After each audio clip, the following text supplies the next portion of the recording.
Bahrain मुस्लिम देश में उठा भारत के मुसलमानों का मुद्दा। मुस्लिम देश की संसद में मोदी सरकार के खिलाफ कड़ा बयान। भारत के मुसलमानों पर अत्याचार को लेकर बहिष्कार की चेतावनी। त्रिपुरा, असम और कश्मीर के मुसलमानों के ऊपर उठाई आवाज़।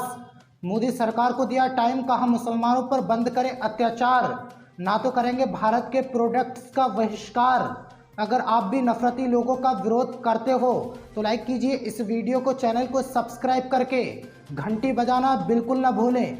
दरअसल त्रिपुरा, जहां भारतीय जनता पार्टी की सरकार है, त्रिपुरा में मुसलमानों पर जुल्म किया जाता है, मुसलमानों के घरों को जला दिया जाता है और मुसलमानों को निशाना बनाया जाता है।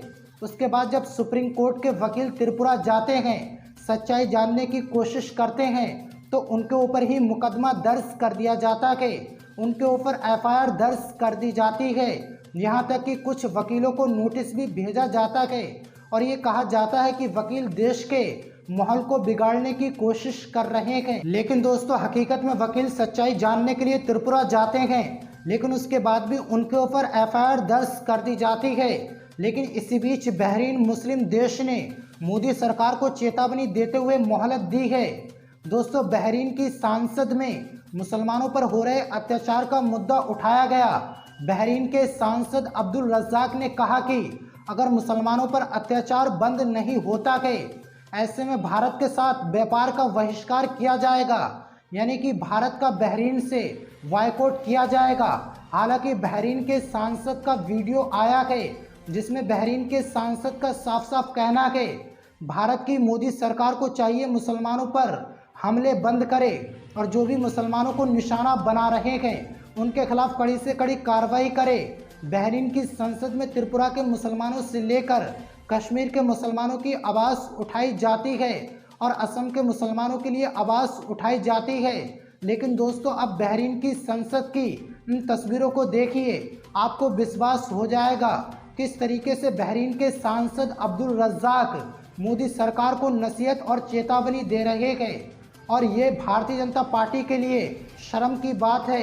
पहले आप इस वीडियो को देखिए, फिर हम आगे की चर्चा करते हैं।